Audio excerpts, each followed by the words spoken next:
aku kan tinggal di Jakarta gitu ya, ngapain aku harus ngomongin hutan gitu ya, padahal aku tinggal di kota, kenapa harus ikut ngomongin itu juga, Mas? Penting, jadi kesadaran atas lingkungan itu penting. Konsekuensi dari sifat lingkungan yang sifatnya transboundary itu menjadi sangat penting, bahwa kita harus sadar juga terkait dengan soal ini. Yang sekarang kita sedang bicarakan adalah hutan di Papua, bukan berarti kemudian kita yang tinggal di Jakarta tidak akan terpengaruh gitu. Jadi ada sebuah lahan besar yang kemudian dicita-citakan untuk menjadi lahan sawit terbesar di Asia Pasifik. Luasnya itu 4 kali luas Jakarta. Terus kemudian masyarakat suku Auyu ini dengan semangat yang luar biasa, mereka bilang mereka mau melawan dengan cara terhormat.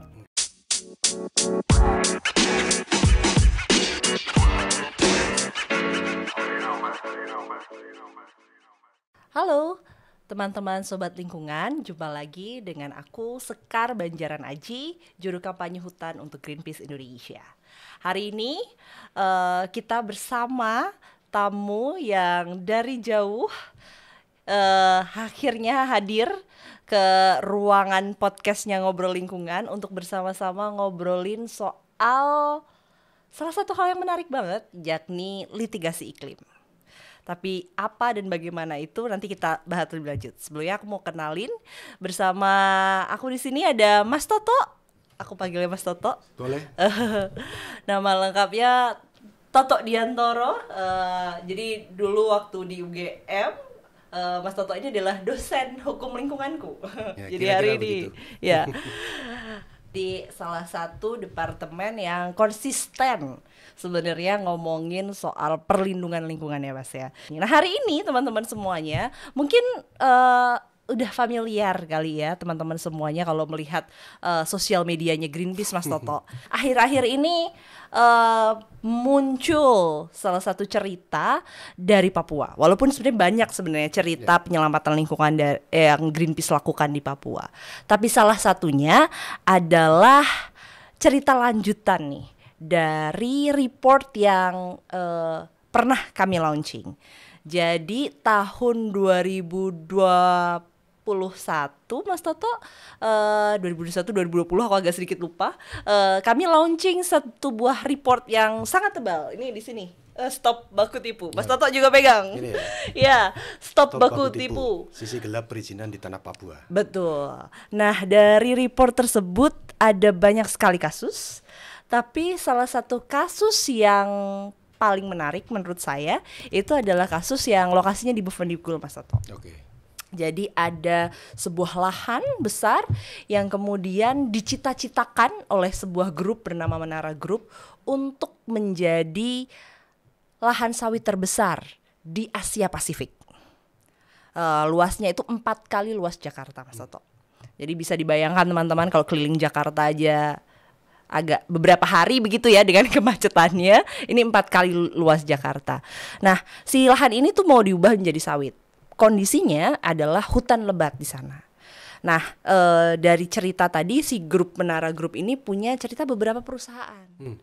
Nah, hari ini perusahaan-perusahaan itu kemudian sudah mulai berakrobat karena macam-macam. Ada satu yang pertama itu di bulan Maret, Greenpeace bersama koalisi Selamatkan Hutan Adat Papua, Mas Toto, kami membersamai pejuang lingkungan bernama Frankie Woro dari Margaworo, suku Auyu.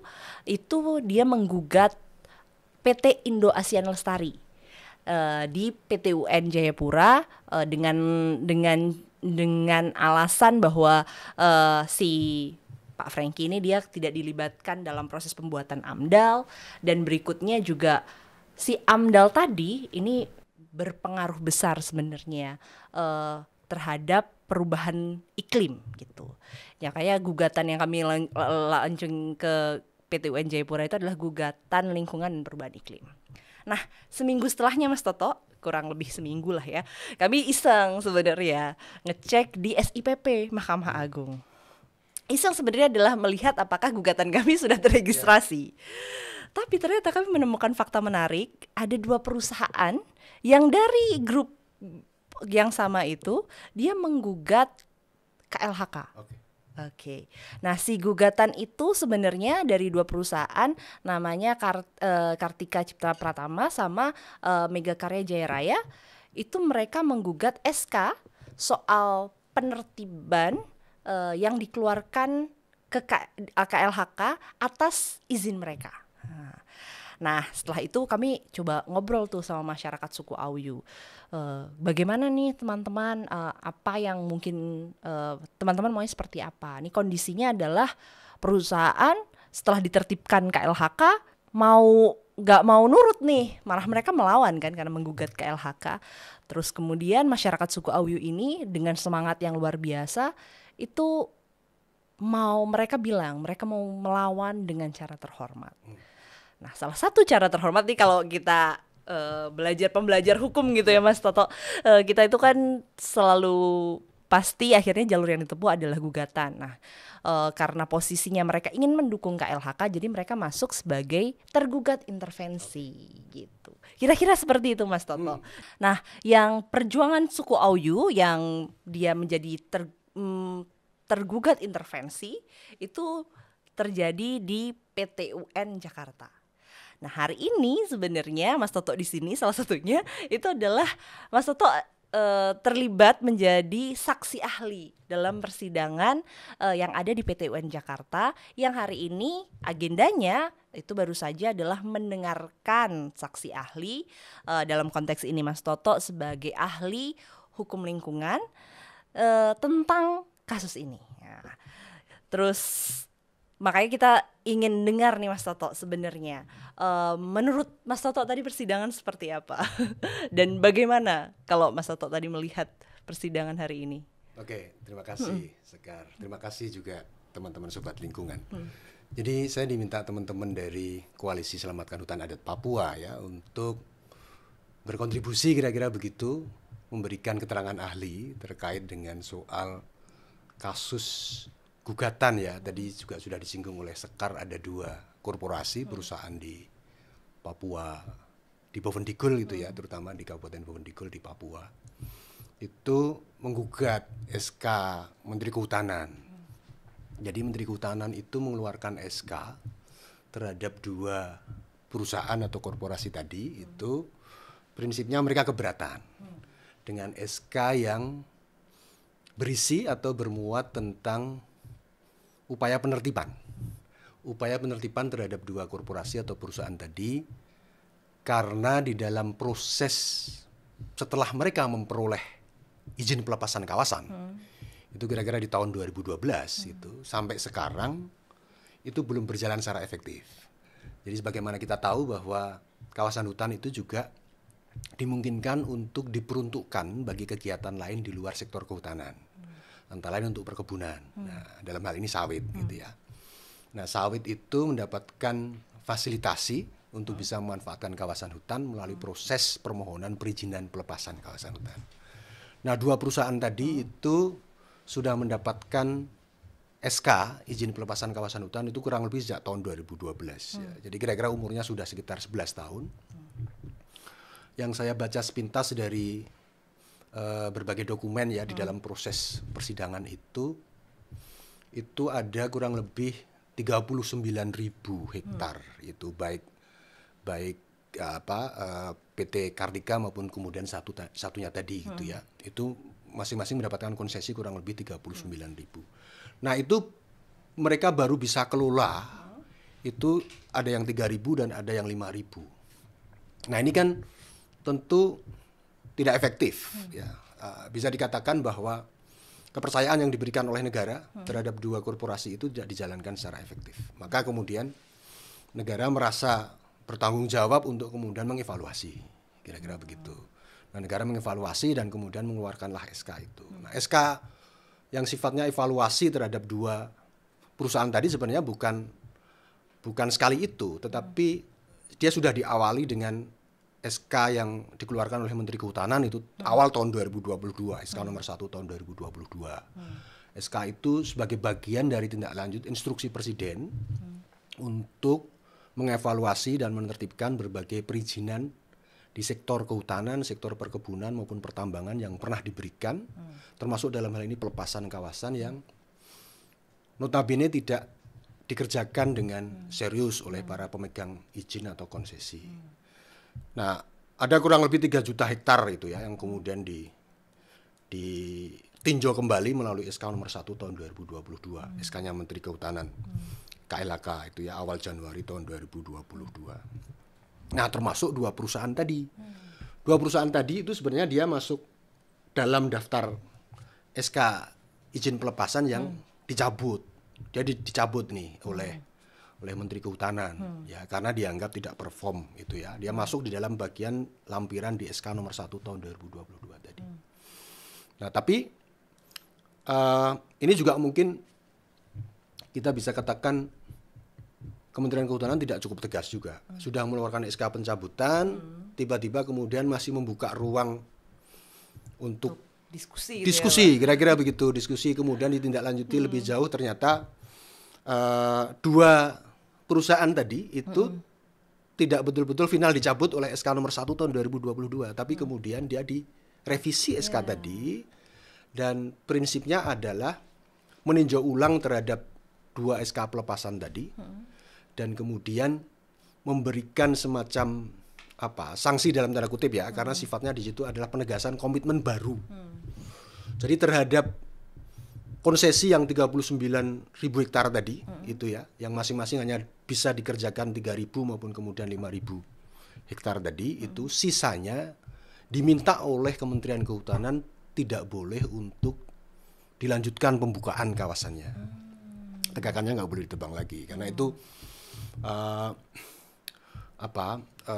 ada kesadaran dari pemerintah untuk kemudian menempatkan itu sebagai bagian dari komitmen mengurangi laju deforestasi. Ya. Kira-kira bagian begitu sebenarnya. Ya Mas ya. Ya. Komitmen iklim. Komitmen iklim gitu. Selain itu juga ini selain komitmen itu juga komitmen iklim itu tertuang gitu ya mungkin ya untuk saran pengalihan gitu ya, pengalihan. Ya. Salah satunya pengalihan industri yang sawit kemudian disarankan untuk jadi si karbon. Persis. Dan itu yang menarik gitu. Itu menurut kami itu menarik karena jadi negara dalam kasus ini paling tidak ya, di 2 kasus itu negara kemudian punya satu cara pandang yang progresif gitu. Tidak lagi kemudian lebih banyak didominasi oleh cara pandang eksploitatif gitu. Sebagaimana kita tahu bahwa ketika kawasan hutan dilepas dan untuk industri sawit gitu ya, perkebunan, tentu kan akan ada proses perubahan peruntukan gitu yang tadinya kawasan yang secara biogeofisik itu heterogen kemudian akan disulap menjadi kebun sawit. Nah, ini menarik, Jadi saya rasa ini menjadi inline gitu ya dengan kepentingan masyarakat, misalnya kemudian masyarakat adat suku Awiyu di situ untuk kemudian turut melibatkan diri menjadi tergugat intervensi dalam hal ini. Jadi ya kira-kira cara pandangnya sama gitu dan berharap bahwa kemudian negara itu juga kehadiran dengan cara pandang yang progresif tadi itu bisa meaningful gitu ya bagi kepentingan masyarakat adat Awiyu di situ. Gitu. Kalau saya jadi bagian dari kuasa hukum suku Awiyu sebenarnya Mas agak terkejut dengan posisi masyarakat adat karena selama ini dalam cerita-cerita perjuangan kami tuh sering sekali kalau malah berlawanan dengan KLHK tapi baru kali ini masyarakat adat membela KLHK. Persis. Dan walaupun kemudian tadi seperti yang Mas Toto jelaskan sebenarnya belum tentu juga masyarakat adat kemudian dipertimbangkan nanti ya ketika perusahaan ini sudah jadi usaha karbon gitu. Persis. Ya. Dan posisi masyarakat adat kan juga masih dipertanyakan karena mereka kemudian tetap tidak punya alas hak gitu ya dalam konteks ini mereka belum punya hutan adat secara formal gitu di area ini. Tapi masyarakat adat tetap mau mempertahankan hutannya.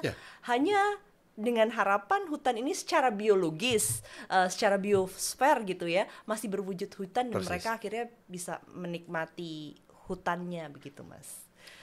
Itu jadi menarik sih buat saya sebagai kuasa hukum ya dan ini juga cerita menarik dalam cerita-cerita kampanye Greenpeace gitu bahwa masyarakat adat itu ternyata punya kekuatan dan kemauan mendukung negara lewat jalur hukum bahkan ketika negara kemudian punya keinginan baik untuk menjaga lingkungan, gitu ya. Ini Mas, pertanyaan lanjutan gini. Sebagai dosen hukum lingkungan Mas Toto, Mas Toto melihat gugatan ini ya dalam konteks perlindungan dan iklim itu seperti apa? Seberapa penting sih Mas jenis-jenis gugatan seperti ini ya kalau dalam cerita penyelamatan lingkungan dan iklim? Ya, tapi sebelum ke situ izinkan saya kalau boleh Sekar, saya merespon dari pernyataan Sekar tadi ya, terkait dengan soal keberadaan masyarakat adat yang kemudian bisa inline gitu ya, atau bisa kemudian searah dengan apa yang sekarang sedang dihadapi oleh pemerintah gitu. Nah, karena memang walaupun ya belum tentu misalnya kemudian nanti masyarakat adat itu langsung secara serta-merta dia akan juga bisa menikmati misalnya ketika gugatan ini dimenangkan oleh KLHK ya, sebagai pihak tergugat. Tetapi setidak-tidaknya dia bisa menjadi satu usaha pertama gitu, sebagai satu usaha pertama dalam asumsi gitu, harapannya kemudian nanti ini masih bisa berjalan. Dan dalam konteks itu artinya hutan itu masih bisa dipertahankan. Betul. Nah, ketika hutan bisa dipertahankan, dengan demikian kan tidak ada ekspansi sawit gitu ya. Jadi dari luasan 39 yang sudah dikurangi 3.000 atau 5.000 hektar tadi kan sebagian besar masih hutan. Nah, itu masih bisa bertahan. Dan dari sisi itu tentu peluang harapan bagi livelihood bagi masyarakat adat itu kemudian masih relatif lebih terbuka lagi gitu, daripada kemudian ketika itu nanti tetap diproses gitu untuk industrialisasi sawit gitu ya, perubahan hamparan yang tadinya heterogen kemudian menjadi monokultur, dan itu perkebunan kelapa sawit. Dan mengeringkan sumber air sih sebenarnya Mas yang paling ketakutan masyarakat tuh. Dari argumen-argumen yang kami bangun ya sebagai kuasa hukum tuh, ketakutan masyarakat, dan itu tergambar di persidangan sebenarnya adalah masyarakat tuh takut sekali sumber airnya musnah. Karena tidak jauh dari lokasi tersebut masih ada di Kabupaten Bovendigul juga. Teman-teman pasti pernah dengar ada cerita satu perusahaan sawit juga, Korindo, itu kemudian membuat area sungai itu kemudian menurut masyarakat tercemar. Khususnya Sungai Digul. Walaupun kemudian ini juga jadi debatable ya, apakah Sungai Digul tercemar hanya karena Korindo ya. Tapi masyarakat adat itu bahkan sama sekali tidak berani lagi menggunakan sungai tersebut. Nah, suku Auyu ini belajar dari suku Wambon yang ada di bawah itu. Mereka berpikir bahwa kalau Korindo aja bisa melakukan itu ke Sungai Digul. Nah, selama ini kami yang di suku Auyu ini kan mereka airnya tuh masih pristine Mas. Kalau di dalam level air itu kan mereka tuh tinggal ambil aja di sungai, terus mereka minum. Iya, jadi kalau di hutan tuh mereka udah nggak bawa. Kalau kita kan di sini sering bawa air mineral dalam tumbler tuh, mereka nggak perlu lagi karena mereka bisa ambil air dari sungai dalam hutan langsung minum. Nah, itu mereka ketakutan sekali kehilangan itu sebenarnya. Ya, sebenarnya logiknya sederhana ya. Ketika satu hamparan sumber daya alam gitu ya, dengan karakteristiknya yang heterogen gitu ya, kemudian tiba-tiba kemudian ada satu upaya intervensi dengan merekayasa sumber daya tadi, hamparan sumber daya tadi kemudian berubah menjadi homogen, itu pasti akan ada konsekuensi lingkungan. Itu sangat sederhana seperti itu, apalagi dalam skala yang masif itu akan ada konsekuensi lingkungan. Misalnya rusaknya cadangan sumber air bersih itu pasti akan terganggu. Belum lagi kemudian potensi pelepasan karbon yang jelas gitu, itu juga pasti akan terjadi.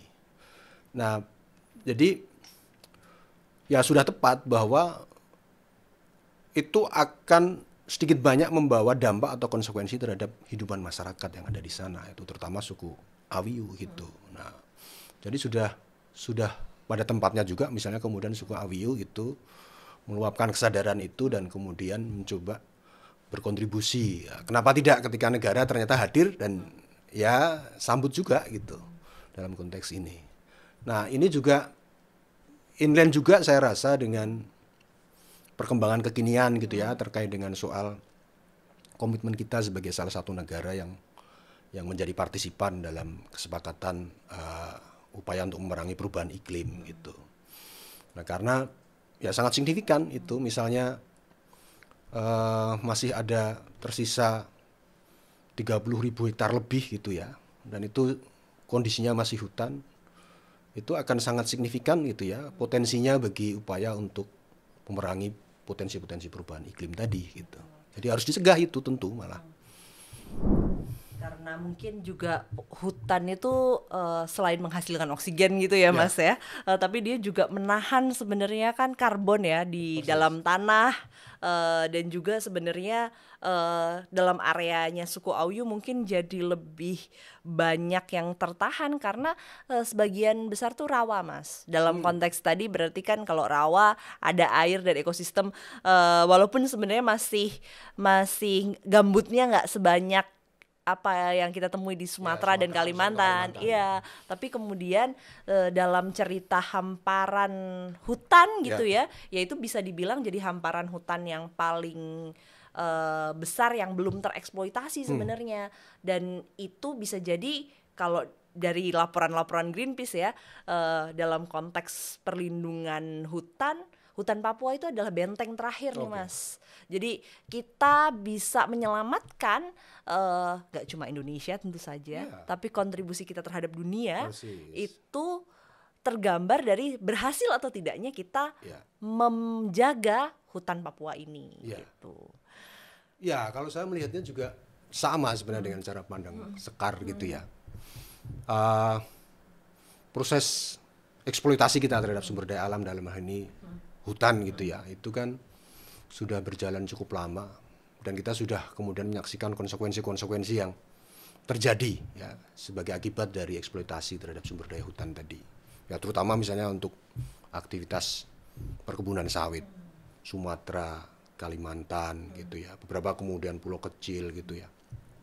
Dan sekarang kita masih punya Papua. Nah, apakah Papua ini juga akan kita perlakukan sama dengan potret-potret yang sudah terjadi sebelumnya?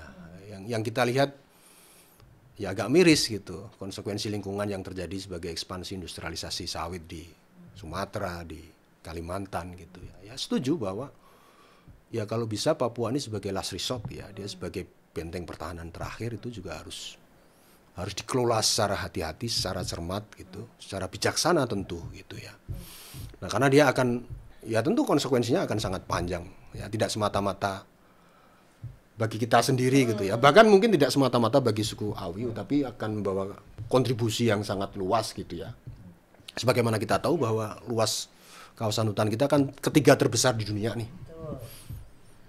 Jadi kita jadi sangat penting posisinya di kancah politik global ya Mas ya, kalau kita bicara soal perubahan iklim dan konteksnya hutan. Nah ini Mas, tadi Mas Toto singgung soal pengelolaan sumber daya alam dan konteks perlindungan lingkungan. Nah ini sering banget nih Mas, sobat lingkungan terutama tuh yang tanya ke sosial medianya Greenpeace soal sebenarnya gimana sih pemerintah itu asas-asasnya apa prinsip-prinsipnya apa ketika pemerintah ini mengeluarkan izin gitu. Karena yang kita tahu hari ini gitu ya, kan sekiranya tuh sangat mudah bagi perusahaan ya dalam konteks ini mendapatkan izin-izin. Nah sebenarnya Mas dari konteks proteksi hukum lingkungan gitu ya, sebenarnya apakah ada asas-asas atau prinsip-prinsip yang harus dipegang teguh oleh negara ketika dia mau mengeluarkan izin lingkungan itu Mas? Ya sebenarnya pemerintah itu seharusnya ya sebagai representasi negara itu harus memperhatikan beberapa prinsip-prinsip atau asas-asas yang ada di dalam hukum lingkungan berkaitan dengan izin-izin yang dikeluarkan. Nah misalnya pertama berkaitan dengan prinsip atau asas tanggung jawab negara. Nah di situ ada penekanan bahwa negara itu harus bertanggung jawab menjamin bahwa pemanfaatan atau pengelolaan sumber daya alam itu harus untuk sebesar-besarnya kemakmuran rakyat. Nah yang kedua juga kemudian berkaitan bahwa pemerintah itu harus menjamin bahwa pemanfaatan terhadap sumber daya alam itu tidak boleh mengakibatkan konsekuensi lingkungan gitu ya, apakah pencemaran atau kerusakan yang tentu dia akan berpengaruh terhadap kehidupan masyarakat sekitar. Nah itu salah satu prinsip yang ditekankan ya, yang itu mestinya harus menjadi perhatian oleh pemerintah ketika mengeluarkan berbagai izin yang berkaitan dengan soal pemanfaatan terhadap sumber daya alam termasuk soal kehutanan. Nah, ada juga prinsip lain misalnya terkait dengan soal kehati-hatian atau precautionary gitu ya. Prinsip kehati-hatian itu prinsipnya adalah pemerintah sebagai pihak yang memiliki otoritas harus melakukan segala upaya yang sifatnya untuk mencegah potensi terjadinya dampak terhadap lingkungan ya terkait dengan izin yang diberikan, misalnya akan berakibat pada pencemaran atau kemudian pada kerusakan dan lain sebagainya. Nah, itu harusnya menjadi satu ini guidance gitu, jadi prinsip yang harus diperhatikan gitu. Nah, problemnya kadangkala dia sebagai prinsip itu hanya ditempatkan sebagai pro forma, tetapi tidak betul-betul kemudian diterapkan secara apa istilahnya ya, due diligence misalnya, secara cermat betul gitu. Kalau bicara apa mekanisme, misalnya AMDAL ya, AMDAL itu sebenarnya merupakan bagian dari proses untuk menjamin prinsip kehati-hatian tadi, dan bagaimana kemudian juga prinsip tanggung jawab negara harus hadir di situ. Tapi kadang-kala kan kita lihat seringnya AMDAL itu sifatnya dia hanya copy paste gitu dari kegiatan atau usaha yang lain yang kira-kira sejenis, kemudian sudah dipakai gitu saja. Padahal karakteristiknya berbeda. Belum lagi misalnya dengan kita bisa jumpai ada apa permainan nakal gitu ya, manipulasi dari data informasi yang kemudian masuk di dalam kajian AMDAL yang tidak sesuai dengan fakta di lapangan. Nah, gitu-gitu. Nah, itu jadi tadi baku tipu tadi ya Mas.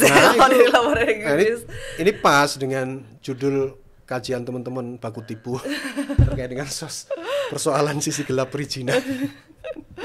Ya memang itu yang realita yang sering terjadi ya Mas ya. Dan bahkan mungkin nggak hanya di Papua ya. Oh iya. Ya, itu ya kayak semacam jadi pola umum itu. Semacam jadi pola umum gitu ya. Dan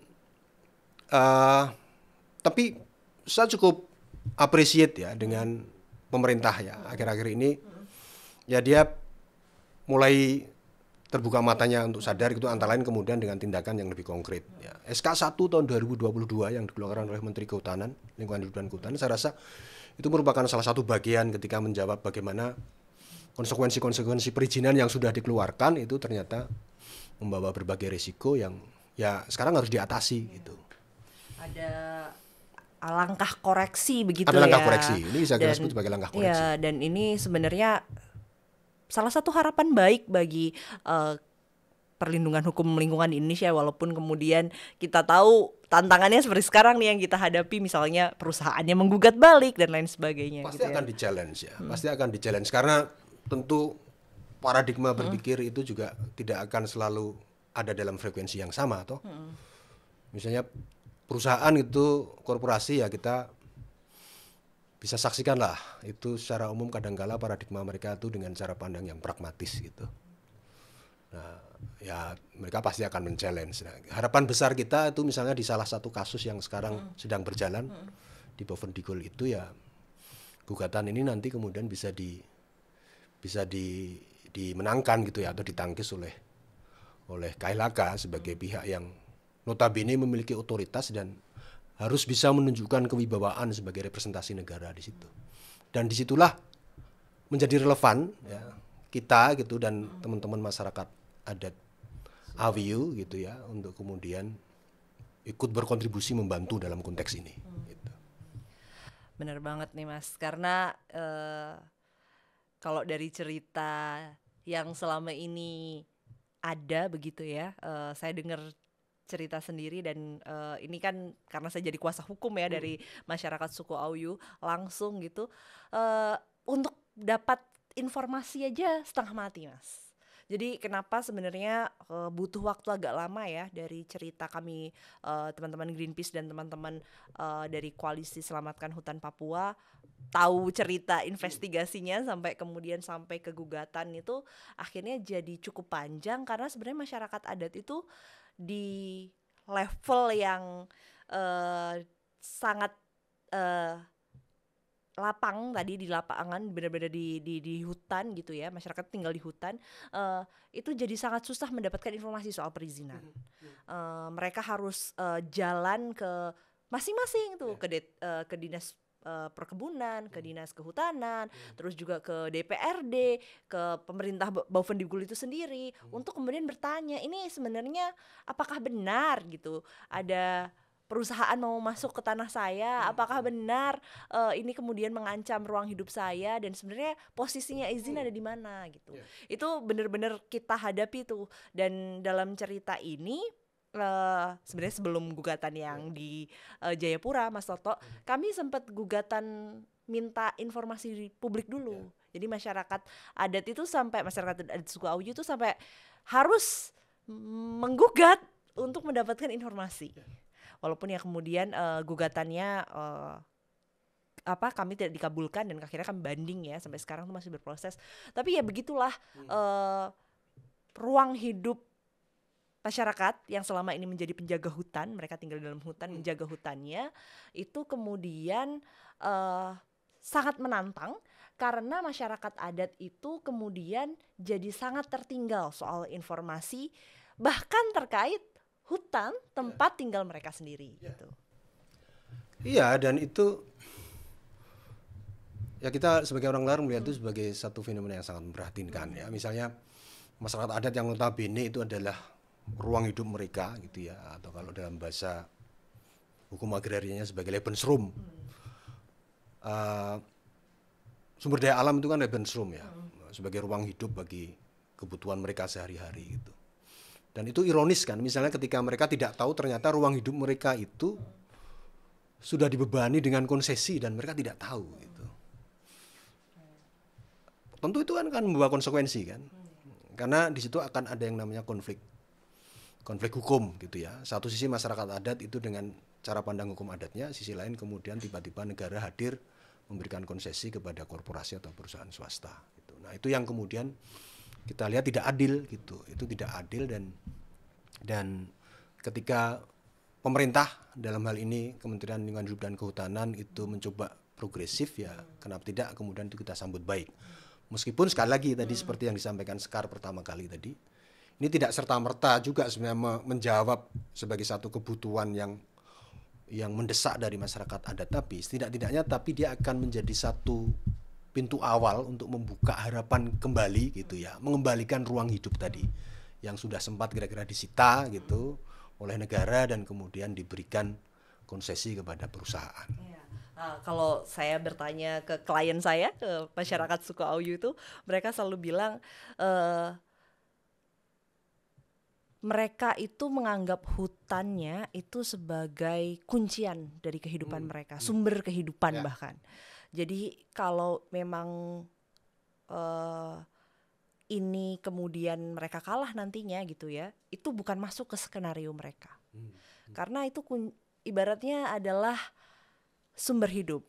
Bagaimana kemudian kalau masyarakat kehilangan sumber hidup, misalnya sobat-sobat lingkungan bisa bayangkan kehilangan sumber hidup seperti apa, ya tentu saja ancamannya ya kepunahan gitu, kepunahan mereka sebagai sebuah entitas adat tadi itu, Mas. Nah, itu yang sekarang sebenarnya di balik gugatan ini itu nggak cuma sekedar gugatan perizinan aja, tapi ini adalah soal gugatan hidup mati buat suku Auyu. Tadi Mas, karena banyak sekali salah satu sobat ngobrol lingkungan yang anak muda gitu ya, khususnya nih gak cuma anak muda Papua, tapi kebanyakan juga anak muda dari seluruh penjuru Indonesia yang selama ini ngikutin podcastnya Ngobrol Lingkungan.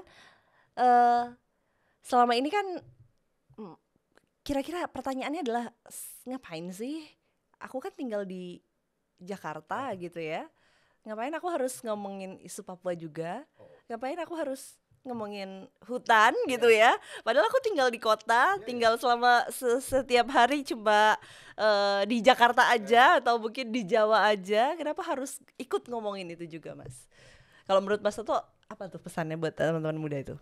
Penting, jadi kesadaran atas lingkungan itu penting, tidak semata-mata atau seolah-olah bahwa kita tidak menghadapi secara langsung, tetapi konsekuensi dari sifat lingkungan yang sifatnya transboundary itu menjadi sangat penting, bahwa kita harus sadar juga terkait dengan soal itu. Bahwa yang sekarang kita sedang bicarakan adalah hutan di Papua, bukan berarti kemudian kita yang tinggal di Jakarta tidak akan terpengaruh gitu. Kita akan terpengaruh tuh suatu saat karena memang sifat dari lingkungan itu lintas batas. Dia tidak bisa dibatasi dengan batas-batas administratif.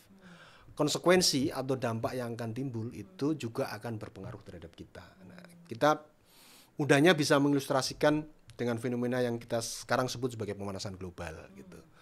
Pemanasan global itu mungkin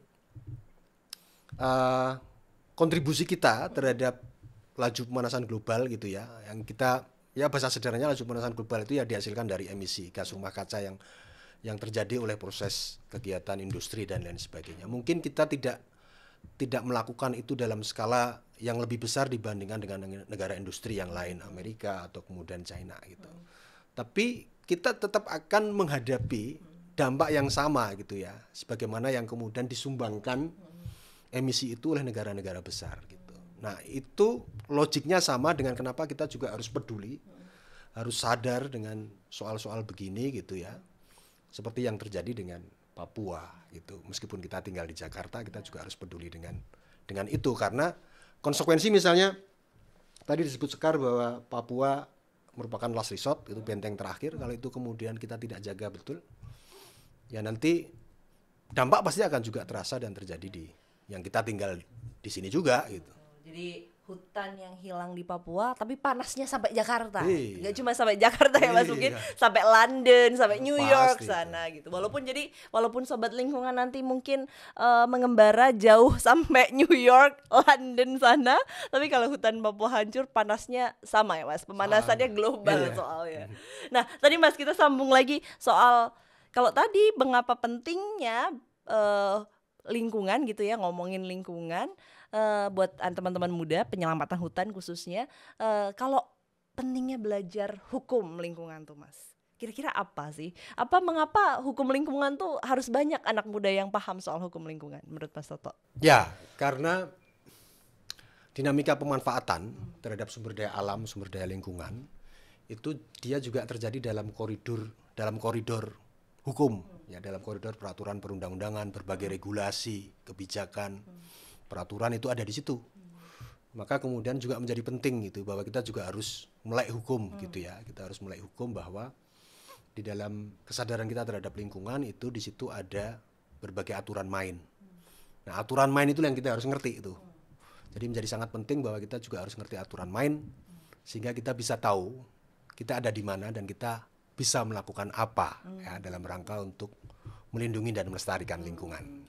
Jadi bahasanya adalah kalau dulu saya dapat dari Mas Toto tuh hukum itu adalah alat untuk membatasi kekuasaan. Nah ini jadi kita menggunakan hukum untuk membatasi kekuasaan supaya kekuasaan tidak digunakan untuk merusak lingkungan. Kira-kira kayak gitu kali ya Mas ya? Ya oke lah, populernya kira-kira ya, begitu lah. Populernya lah, secara mudahnya gitu teman-teman sobat lingkungan. Nah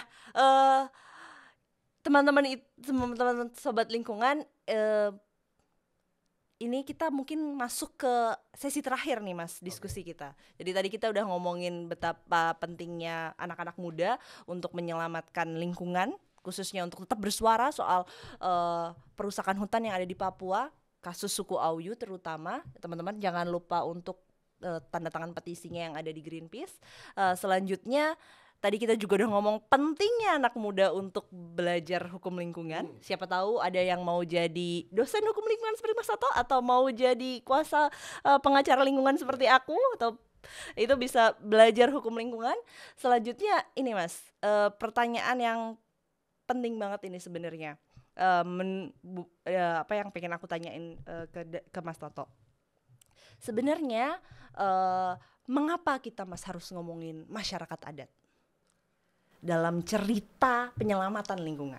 Ya, karena masyarakat adat itu adalah pelaku utama gitu ya, dan dia ada di ujung depan.